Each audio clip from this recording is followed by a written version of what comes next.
Boa noite a todos, que a graça e a paz do nosso bondoso Deus, o nosso Senhor e Salvador Jesus Cristo, seja sobre a vida de todos vocês. A Ele a honra, a glória, o louvor e a adoração. Irmãos, vamos abrir as Sagradas Escrituras em Atos dos Apóstolos, capítulo 4, versículo de número 23.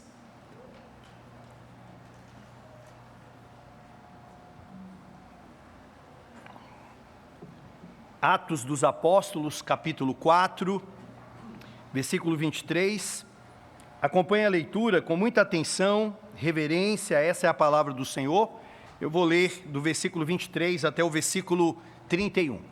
Diz assim a palavra do Senhor.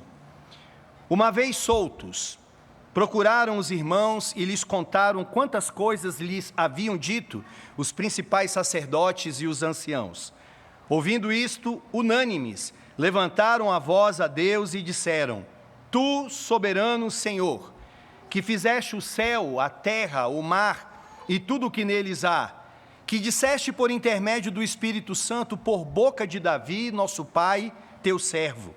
Porque se enfureceram os gentios e os povos imaginaram coisas vãs, levantaram-se os reis da terra e as autoridades ajuntaram-se a uma contra o Senhor e contra o seu ungido. Porque verdadeiramente se ajuntaram nessa cidade contra o teu santo servo Jesus, ao qual ungiste Herodes e Pôncio Pilatos, com gentios e gente de Israel, para fazerem tudo o que a tua mão e o teu propósito predeterminaram. Agora, Senhor, olha para as suas ameaças e concede aos teus servos que anunciem com toda a intrepidez a tua palavra, enquanto estendes a mão para fazer curas, sinais e prodígios por intermédio do nome do santo servo Jesus.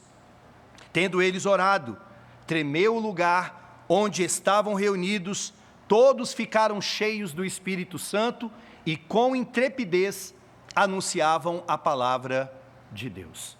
Amém, meus irmãos? Vamos orar, vamos clamar ao nosso Senhor que Ele seja gracioso conosco e nos ilumine, trazendo compreensão da sua boa palavra. Querido Deus, Tu, soberano Senhor, Criador dos céus, da terra, do mar, de tudo que neles há. O Senhor que é soberano na criação, o Senhor que é soberano na revelação das Sagradas Escrituras, o Senhor que é soberano na história. Oh Deus querido, fale conosco. Abra o nosso entendimento, faça, Deus querido, com que essa palavra, essa perícope, seja compreendida e seja vivenciada por todos nós. Essa é a minha oração, Deus querido, em nome de Jesus. Amém. Meus irmãos, imaginem a seguinte cena, a seguinte situação. Uma multidão, cerca de 5.000 homens, sem contar as mulheres, as crianças e os idosos. Então nós estamos falando aí, sem medo de errar, de uma multidão de mais de 10.000 pessoas. Aquelas pessoas foram convertidas, elas ouviram a pregação do apóstolo Pedro, elas foram tiradas das trevas para a luz, elas foram retiradas do senhorio de Satanás para o senhorio de Jesus Cristo, o nosso Senhor. Mas de repente, meus irmãos, de uma hora para outra, os apóstolos Pedro e o apóstolo João, eles foram presos. Eles foram presos porque estavam pregando a palavra do Senhor.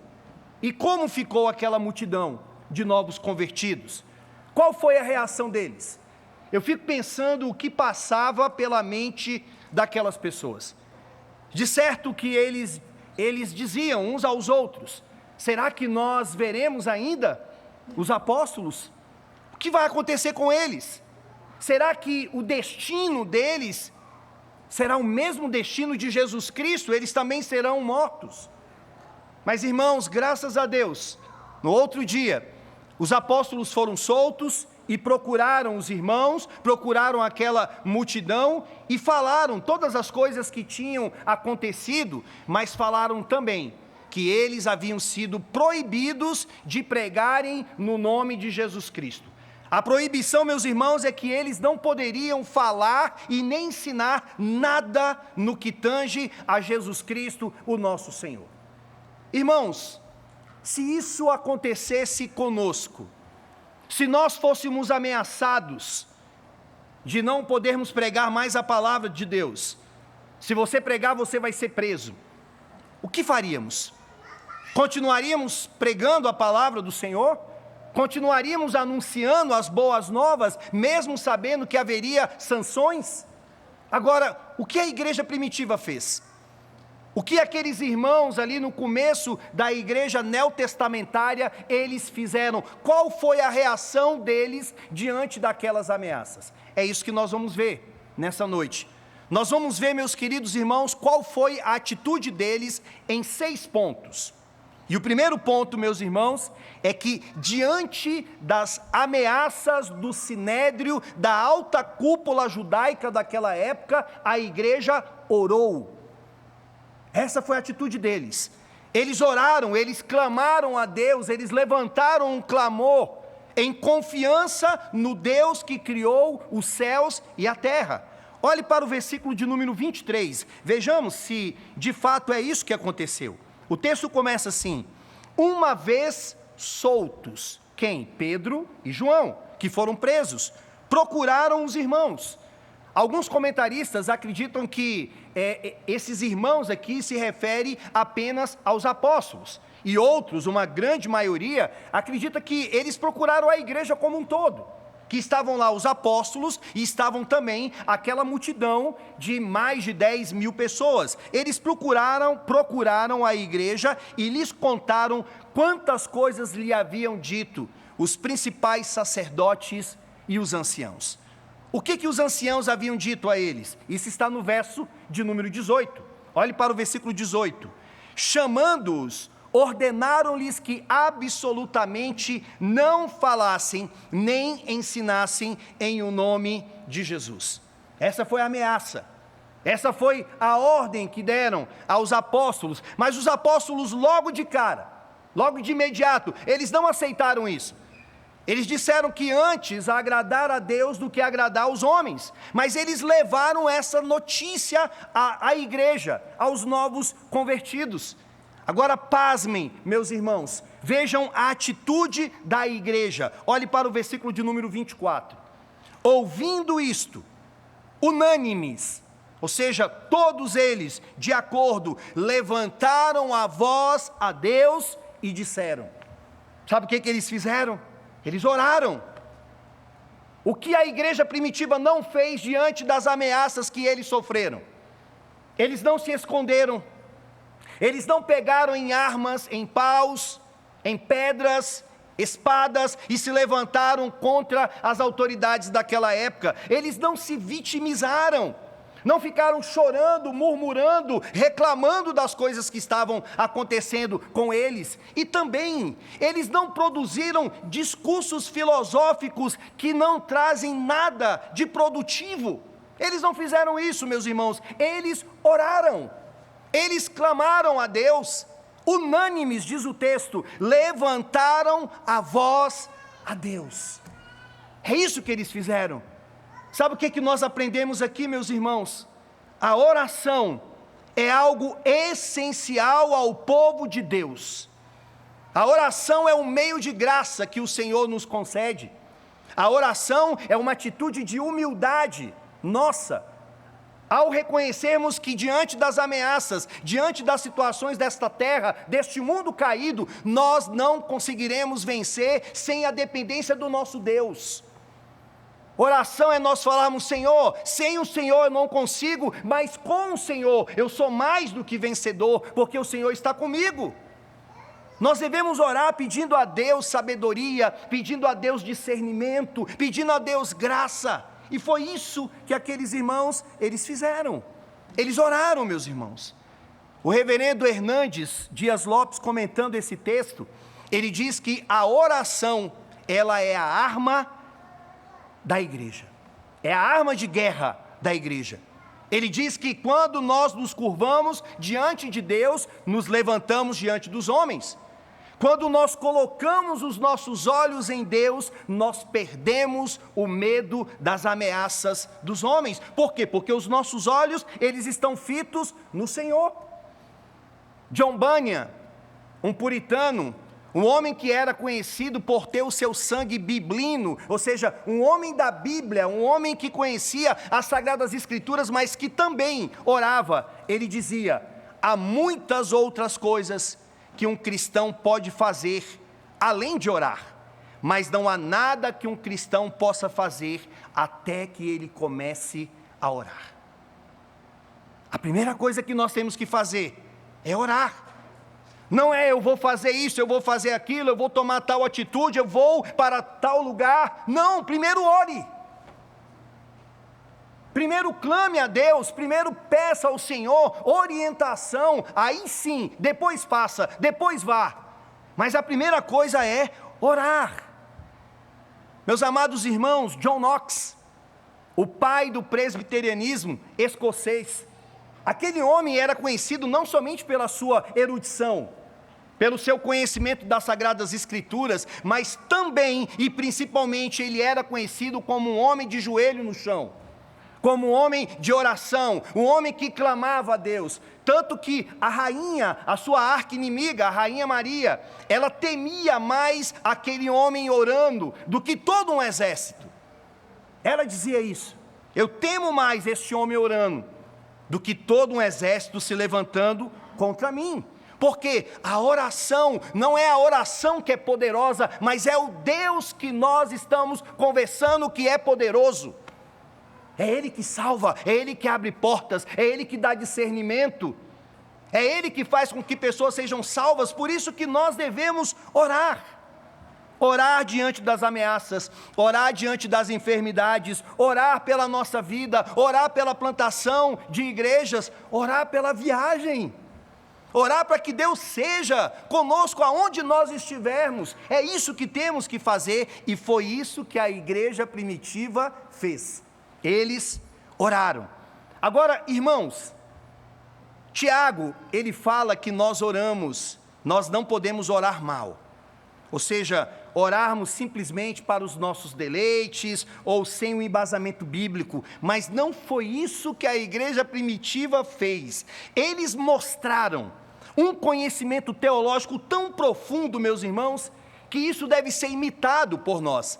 Antes deles pedirem alguma coisa, primeiro eles encheram a mente deles acerca das informações da soberania de Deus. Sabe o que eles fizeram? E aqui está o meu segundo ponto. Eles oraram reconhecendo que Deus é soberano na criação. Olhe para o verso de número 24. Tu, soberano Senhor. Foi isso que eles disseram. A palavra soberano é a tradução da palavra déspotes, que é um termo designado para denominar um proprietário de escravos, uma autoridade inquestionável. Eles estavam dizendo: Senhor, soberano, Tu és dono de tudo, de todos. O Senhor governa soberano sobre todas as coisas. É como se fosse um eco ali de Isaías, quando Isaías, numa época de um rei lutado, ele vê o rei dos reis assentado sobre um alto e sublime trono, governando, reinando sobre todas as coisas.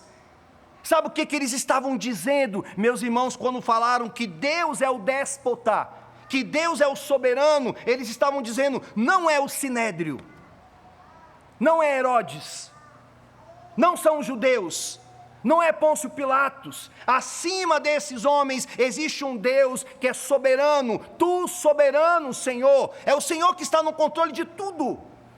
Então, seja qual for a ameaça que sobrevier a nós, nós devemos trazer à nossa mente esta máxima bíblica: Deus é soberano, Deus está no controle de tudo. Olha o que eles fizeram, olha o que eles falaram: Tu, soberano Senhor, que fizeste o céu, a terra, o mar e tudo o que neles há. Sabe o que eles estavam dizendo? Eles estavam dizendo: o Senhor criou tudo, trouxe à existência tudo. Não é assim que a Bíblia diz? No princípio criou Deus os céus e a terra. Deus trouxe à existência as coisas que não haviam ainda. Deus trouxe à existência todos os seres, todos os animais, os homens, e os criou à sua imagem e semelhança. Deus conhece cada um pelo seu nome. Deus sabe onde você mora, Deus sabe o que você faz, Deus sabe onde você está, Deus sabe onde você trabalha, Deus sabe o teu deitar, o teu levantar, o teu pensar, e a palavra mesmo antes de chegar na tua mente. E eles estavam dizendo: Tu, Senhor soberano, Criador dos céus e da terra. Vocês se lembram, meus irmãos, do Salmo 121? Elevo os meus olhos para os montes, e de onde virá o meu socorro? O meu socorro vem do Senhor que fez os céus e a terra. Agora o salmista, quando falou isso, o salmista não estava falando isso diante de um momento de tranquilidade, era diante de uma viagem no qual eles iam até Jerusalém, aonde eles tinham problemas climáticos. Uma multidão que ia até Jerusalém poderia ficar doente, seja do sol, seja do frio. Eles poderiam ser picados por feras, ou seja, por víboras, ser devorados por animais. Eles poderiam ser assaltados, eles poderiam passar por várias situações difíceis até chegarem em Jerusalém. Mas eles tinham uma confiança: eleva os meus olhos para os montes, de onde virá o meu socorro? O meu socorro vem do Senhor que fez os céus e a terra. Foi isso que a igreja primitiva, diante das ameaças de não pregarem mais a palavra do Senhor, eles estavam falando em oração. Não é Herodes, não é Pilatos, não é as autoridades, ou não são as autoridades dessa época, é o Senhor. Agora, meus irmãos, vejam que em terceiro lugar, eles oraram reconhecendo que Deus é soberano na revelação das Escrituras. Primeiro, eles oraram. Segundo, oraram reconhecendo que Deus é soberano na criação. Terceiro, oraram reconhecendo que Deus é soberano na revelação bíblica, que as coisas que acontecem aqui, acontecem pela direção dele. Olhe para o versículo de número 25. Que disseste, por intermédio do Espírito Santo, por boca de Davi, nosso pai, teu servo. Porque se enfureceram os gentios, e os povos imaginaram coisas vãs. Levantaram-se os reis da terra, e as autoridades ajuntaram-se a uma contra o Senhor e contra o seu ungido. Meus irmãos, sabe o que a igreja estava fazendo? Veja, é uma oração cheia da Bíblia. É uma oração no qual eles estavam orando, pensando em textos bíblicos. Eles estão aqui orando, pensando no Salmo 2. Eles fizeram uma conexão com o Salmo 2, que é um salmo de coroação de Davi. E lá naquele contexto, os reis, os governantes daquela época, se levantaram contra Davi, porque não queriam que ele fosse o rei.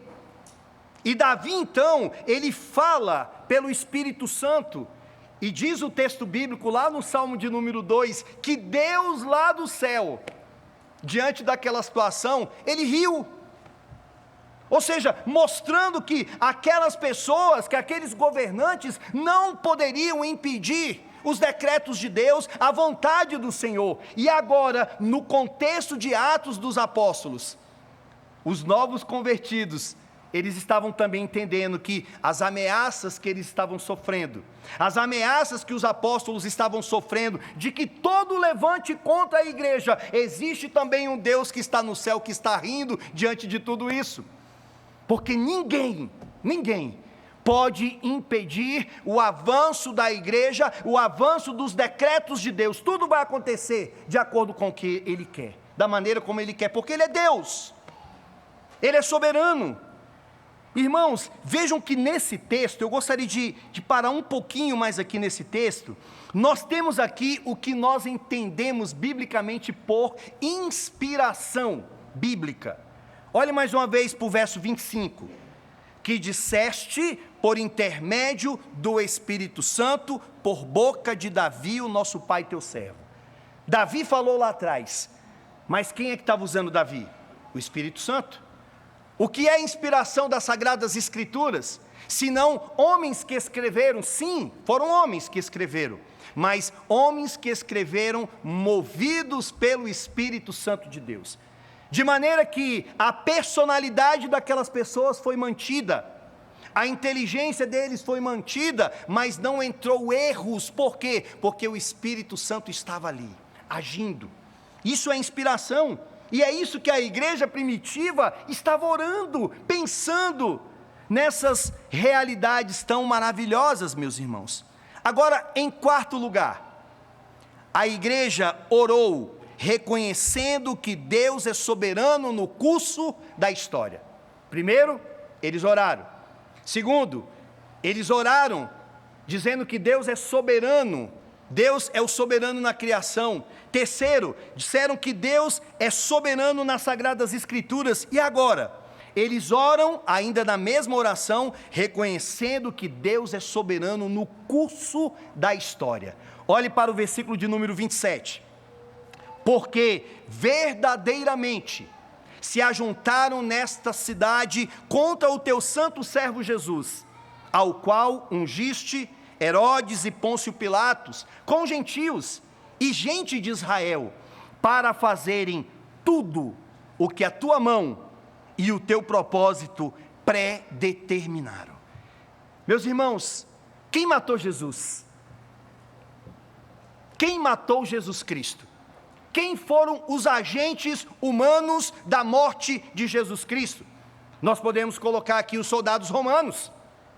Foram eles que crucificaram, foram eles que fizeram aquela maldade amando de outras pessoas. Podemos falar também que foram os judeus, por inveja, Pôncio Pilatos, por omissão, Herodes, por pura maldade, e nós, pelos nossos pecados. Todos esses agentes secundários corroboraram para a morte de Cristo Jesus naquela cruz. Todos nós somos responsáveis pela morte de Jesus naquela cruz. Agora, nós não podemos negar algo que é de fundamental importância dentro do equilíbrio das Sagradas Escrituras: a responsabilidade humana, mas a soberania divina. O texto diz que a tua mão e o teu propósito predeterminaram. Quem estava por detrás de todos esses agentes humanos é Deus. Foi Deus. De maneira que a morte de Cristo Jesus não foi um acidente. A morte de Cristo Jesus não foi um plano B, porque o plano A falhou, que foi Adão. Não. Sempre houve apenas um único plano. O plano de Deus foi enviar o seu Filho para morrer no lugar daqueles que Ele deu ao seu Filho na eternidade. Esse sempre foi o plano, meu irmão. Quando você pensar lá no Gênesis, mas o Senhor não sabia disso, mas por que o Senhor fez isso? Porque Ele sempre teve um único plano, e o plano dele foi sacrificar o seu Filho em nosso lugar. É isso que esse texto está falando. Ele predeterminou todas as coisas, e a igreja estava orando, entendendo isso. A igreja estava orando, entendendo o seguinte: as coisas que estão acontecendo conosco, elas não são do acaso, elas não estão vindo meramente das mãos dos homens, mas existe um Deus que está guiando tudo. Você entende isso, meu irmão? Você entende que a tua vida está nas mãos de Deus, o teu casamento está nas mãos de Deus, a tua viagem está nas mãos de Deus. Todas as coisas, o dia da tua entrada nesta terra, o dia da tua saída deste mundo, todas as coisas, cada detalhe, do micro ao macro, está nas mãos deste Deus soberano que predeterminou todas as coisas. E sabe o que isso traz à luz para nós? Lá na eternidade, antes da fundação do mundo, foi feito um pacto, que nós chamamos de pacto da redenção, ou pacto salutis, entre o Pai e entre o Filho. Este pacto o Pai é o líder deste pacto, o Filho é aquele que iria morrer pelas pessoas que o Pai daria a ele. Então, toda a história, tudo que está acontecendo, toda a Bíblia ela tem uma coesão que é apontar para Cristo. Tudo. A história, ela não é cíclica. A história é linear e toda ela se converge em Jesus Cristo. Tudo. Não é em Maomé, não é em nenhum outro líder humano, mas é em Jesus Cristo, o nosso Senhor.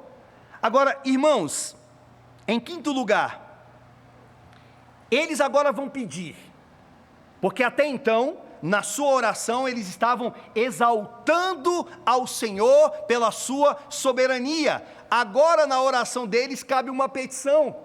É agora que eles vão pedir algo. Eles vão pedir a Deus que conceda a eles a intrepidez para pregar a palavra de Deus. Olhe para o verso 29. Agora, Senhor, olha para as suas ameaças e concede aos teus servos, que é a tradução da palavra doulos, aos seus escravos, porque se ele é o déspota, se ele é o soberano, o que somos? Escravos dele, servos dele. Então ele está dizendo: Senhor, concede que anuncie com toda a intrepidez a tua palavra, enquanto estendes a mão para fazer curas, sinais e prodígios por intermédio do nome do teu santo servo Jesus. Ah, meus irmãos, como entender isso aqui? Se não for a obra do Espírito. Pedro e João foram presos, foram ameaçados: se continuarem a pregar, vocês vão ser mortos. Eles levam isso aos discípulos, eles levam isso àquela multidão, e aí o que eles poderiam fazer? Não vamos pregar, vamos correr desse negócio de pregar, vamos evitar esse tipo de situação, vamos viver um cristianismo bem escondido, bem na nossa. Mas não é isso. Eles oram: Senhor, conceda-nos a graça de pregarmos a tua palavra com intrepidez. Aleluias, meus irmãos. Eles estavam pedindo: Senhor, independente do que vai acontecer conosco, nós queremos pregar a tua palavra, nós queremos anunciar o teu evangelho, nós queremos falar do Senhor. Eles estavam pedindo aqui, não para que o nome deles fosse célebre, mas eles estavam pedindo para que o nome de Deus fosse conhecido. Não é uma oração egocêntrica, não é uma oração voltada só para as necessidades deles, é uma oração: Senhor, nós queremos pregar para que o seu nome seja conhecido. Independente do que aconteça conosco, nós queremos que o teu nome seja conhecido. Irmãos, a igreja, ela tem avançado pela pregação da palavra. O livro de Atos é o manual de plantação de igrejas. Pregue a palavra no poder do Espírito. Foi assim no Antigo Testamento, foi assim no Novo Testamento, tem sido assim ao longo de toda a história da igreja, e por isso nós não podemos titubear, nós não podemos menosprezar o poder da pregação da palavra do Senhor. É ela que molda-nos, que muda a cada um de nós, que torna-nos semelhantes a Cristo Jesus. É pela pregação da palavra que vem a fé, e que automaticamente vem a conversão.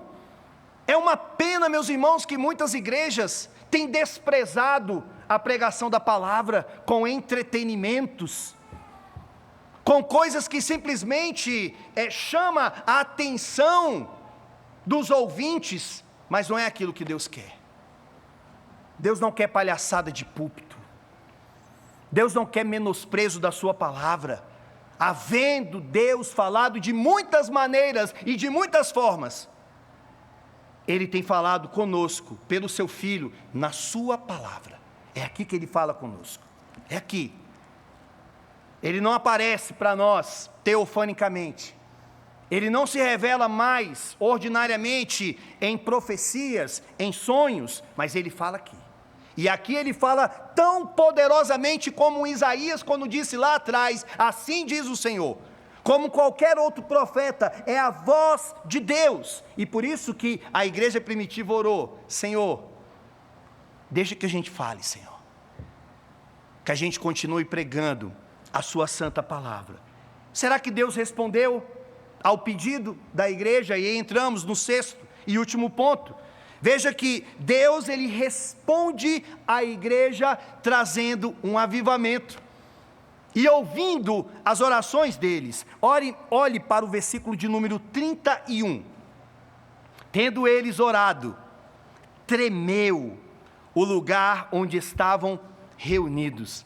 O tremer aqui, lá no Antigo Testamento, era manifestações teofânicas da presença de Deus. Era mostrando, Deus está aqui. Ou seja, Deus está aprovando essas atitudes da igreja.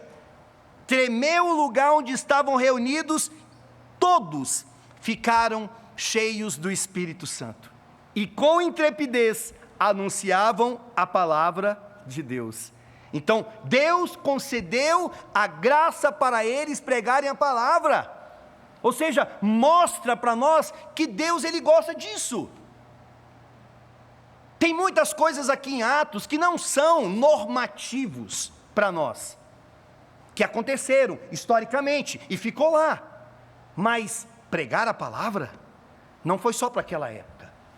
Anunciar as boas novas não foi apenas para aquela época. Jesus falou que nós devemos pregar e fazer discípulos e batizar as pessoas até que Ele volte. Então é isso que cabe-nos fazermos, anunciarmos as boas novas. Irmãos, sabe o que aconteceu aqui? Um avivamento. Aconteceu um avivamento. Eles que foram cheios do Espírito Santo, como está registrado em Atos 2, em Atos 4, em Atos 6, várias vezes eles foram cheios do Espírito Santo. Deus, ele veio e trouxe um grande avivamento para a igreja. Nós não somos capazes e não somos autorizados a marcarmos o dia do avivamento. Não cabe a nós. Avivamento é algo soberano que Deus envia na hora que quer. É Ele que faz, é Ele que age. Não existe esse negócio de colocar uma placa como tem em algumas igrejas. Sexta-feira do avivamento. O avivamento, venham. Meus irmãos, quem somos nós? Miseráveis pecadores, não somos capazes de ordenarmos o Espírito Santo o que Ele tem que fazer. Mas sabe o que nós podemos fazer? Andarmos nos passos de um avivamento. Como? Orando, lendo as Escrituras, ensinando a palavra de Deus, trazendo as fontes da palavra à baila do povo do Senhor, e aí quem sabe Deus em sua misericórdia e graça, Ele então nos envie um avivamento que fique restrito não somente aqui a nós, mas um avivamento em todo o Distrito Federal, um avivamento em todas as igrejas. Um momento, meus queridos irmãos, de pessoas se voltando para a Bíblia, de pessoas se voltando para as reuniões de oração, de pessoas clamando o Senhor, de salvação, de várias e várias pessoas sendo salvas. Por quê? Porque o Senhor está ali naquele lugar, porque tremeu aquele lugar por causa da presença do Senhor. Lembram lá de Jonathan Edwards? Pecadores nas mãos de um Deus irado, ele pregando aquela palavra, e dizem as pessoas que o lugar onde eles estavam tremia. Por quê? Porque a presença de Deus era real naquele lugar, porque Deus estava conosco. Meus irmãos, eu espero que nessa noite, não precisa necessariamente, eu não tenho poder para fazer isso, vem do Senhor, não precisa essas colunas tremerem, mas no mínimo nós sairmos daqui com a convicção de que Deus está aqui neste lugar, de que Deus está aqui nesta igreja, de que Deus está em nós, habita em nós, e quer nos usar na pregação da palavra do Senhor, no evangelismo, no discipulado, no aconselhamento. Tudo gira em torno da palavra. Nem todos vão pregar de púlpito, mas uns vão orar, outros vão discipular, evangelizar, vão entregar folhetos, vão fazer visitas, e tudo girando em torno da palavra de Deus. Que Deus abra o nosso ânimo, que traga ânimo, disposição a todos nós para anunciarmos a santa palavra de Deus. E eu termino, meus irmãos, quando eles começaram a oração dizendo: Tu, soberano Senhor, que fez os céus, a terra, o mar e tudo que neles há. Quem é o soberano Senhor também? Jesus. Jesus é o déspota, não déspota no sentido pejorativo da palavra. O Salmo 2 é um salmo que se cumpriu parcialmente em Davi, porque Davi era um tipo de Cristo, mas é um salmo que se cumpre em Jesus Cristo. Jesus Cristo, ele é rei. Jesus Cristo está sentado sobre um alto e sublime trono. Jesus Cristo foi coroado como rei, e é ele, e é no nome dele que nós dirigimos as nossas orações. Pedimos ao Pai, pelos méritos dele, pelos méritos de Cristo Jesus, o nosso Senhor. Amém, meus irmãos? Vamos orar mais, vamos clamar mais, e vamos fazer aquilo que é de responsabilidade nossa, que está aqui registrado nas Sagradas Escrituras. Feche seus olhos, deixe-me orar por vocês. Soberano Deus, oh querido Deus, a Tua presença é real aqui entre nós. Nos alegramos por isso, Senhor. Nos alegramos porque cantamos as Escrituras, porque oramos à luz das Escrituras, porque ouvimos a Tua palavra pelas Escrituras. Deus querido, e confiamos que o Senhor pode nos encher do Teu Santo Espírito, do Teu Espírito glorioso, majestoso, o Espírito que traz ordem ao caos, o Espírito que coloca as coisas corretamente, que mostra-nos Cristo Jesus. Ó Espírito de Deus, aviva, Senhor Deus, a obra neste lugar, aviva, Senhor, as plantações que estão ocorrendo da Tua amada igreja.